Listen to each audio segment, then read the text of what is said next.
Hello, Basic Brian here, and I'm going to talk about Chapter 2 of Miracles, the Naturalist and the Supernaturalist in the book by C.S. Lewis, Miracles. And miracle is an interference with nature by supernatural power. So that's a basic start of that. And naturalists believe that there's nothing but the world itself. It kind of is just by itself. The system does not have any interference from outside sources. Everything, the whole show, whatever there is. That's another way to describe the naturalist, the natural world. But there's a little difficulty in that differences between the arguments between being a supernaturalist or a naturalist. We do not perceive our emotions like our five senses, and yet they are presumably natural events. And it's difficult to parse between the difference between natural and supernatural belief. And so C.S. Lewis has this series of questions that use natural or nature in their question. I'm going to read that section. I begin by considering the following sentences. 1. Are these his natural teeth or a set? 2. The dog in his natural state is covered with fleas. 3. I love to get away from tilled lands and metalled roads to be alone with nature. Do be natural. Why are you so affected? And it may have been wrong to kiss her, but it was very natural. So we have a series of questions with natural or being part of nature, all that probe at different perspectives and using those words. And nature comes, the Greek verb for nature kind of means to grow, and the Latin natura verb is to be born. And no thoroughgoing naturalist believes in free will. Human beings having the power to independent action is not possible. With the natural view of the world, everything is just kind of some event that's connected to another. And but the supernaturalist has two things that kind of affect the world in a way. Two classes. There's a original creator.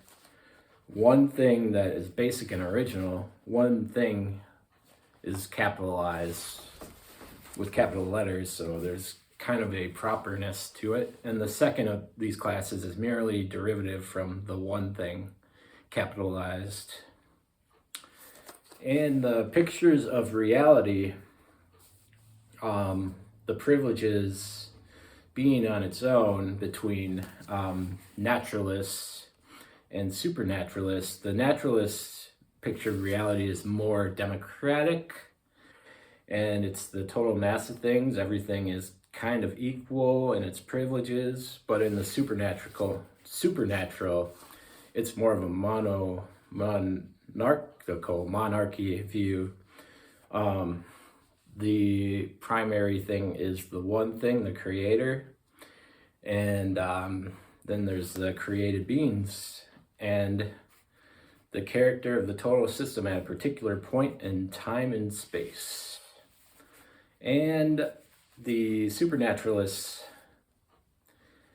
there's a different level between the creator and the created. And so also ultimately, you can still have a God in the naturalist view, but that God is more of a pantheist God, a more kind of lovey-dovey God that, let's worship nature and everything, how beautiful we are. We're all connected. We're all interconnected. And we should be thankful. And you can kind of create a God out of that. And it's more pantheistic. And so it's not necessarily naturalists is disbelief in God, or supernaturalist is always belief in God and creator, but that's a possibility. But the naturalists don't and can't accept God outside of the system, what there is around the world, the senses. And the supernatural does accept and thinks there's more to the natural world. So yeah, but also the creator can create other systems besides the systems that are made by the creator. And it's not exactly the same as different solar systems in like all our universe. It's different in C.S. Lewis's view. So technically, I guess those other solar systems and our solar system are part of a natural world together, technically. And C.S. Lewis wanted to make that difference.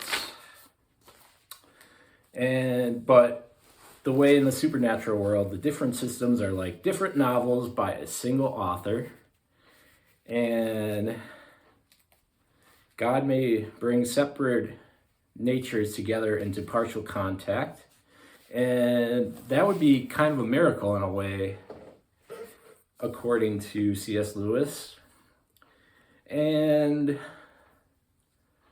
But God also might decide not to come into contact with the world, so he can also do that. And the supernatural view of the world, we cannot say for sure we are exempt from miracles, but in the natural world, we know for sure miracles are impossible. So yeah, these are just some of my notes from the second chapter of C.S. Lewis's Miracles. Thank you for watching. All the best. Cheers.